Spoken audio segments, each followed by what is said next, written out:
I would like you to imagine sitting in a room looking up at a tiled ceiling. And you notice that one tile is missing, just one.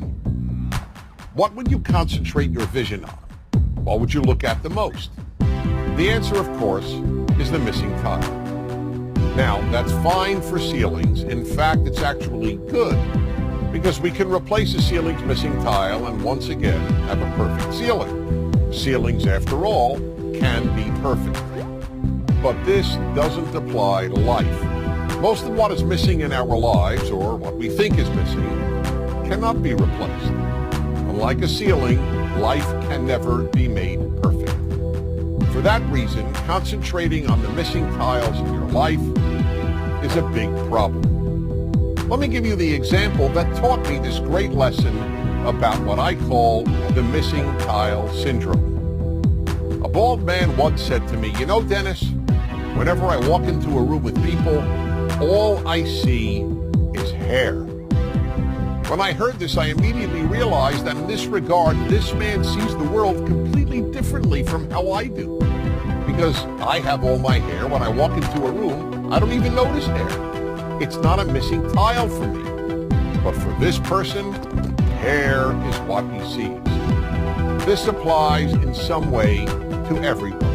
When a woman who thinks she has imperfect legs walks into a room, all she sees are perfect legs. Or take the example of the woman who once said to me, "Wherever I go, all I see are pregnant women." Now, how could that be? The vast majority of women, even those young enough to be pregnant, are not pregnant at any given time. But that was all she saw because she wanted to get pregnant and wasn't able to. Her missing tile was not having a child. That's the way human nature is. We focus on what's missing in our lives.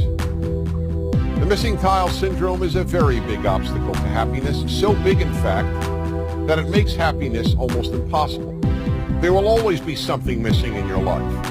When you see other people's kids, you'll think you see tiles that are missing in your own children. Gee, why can't my kid study as hard, or be as polite, or be as bright, or be as good-looking, or be as athletic?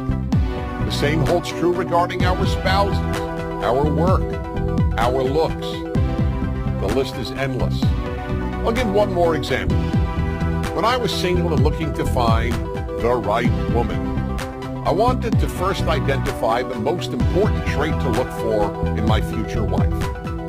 So after almost every date, I would call my best friend Joseph and announce, "Joseph, tonight I identified the most important trait in a woman." And he would always say, "Okay, Dennis, what is it?" And then patiently listen.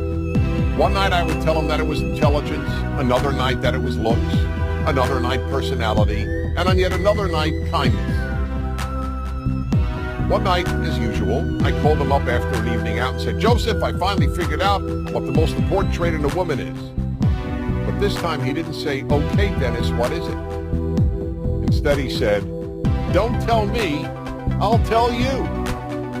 Perplexed, I asked, "How do you know? You don't even know the woman I went out with." "It doesn't matter," he said. "Whatever trait tonight's woman was missing, that's the one you decided is the most important trait in a woman." I could say nothing. He was right. Whatever that night's date was missing, what I would declare the most important trait in a woman. I hadn't yet come up with the term missing tile syndrome, but that is exactly what I was suffering from. That's the way we play tricks on ourselves and undermine our happiness, by concentrating on the missing tiles every one of us has. So we really have a simple choice. Do we focus on the rest of the ceiling, on all the tiles we do have, or do we focus on the ones we're missing? To a large extent, the answer to that question will determine how happy you will be. I'm Dennis Prager.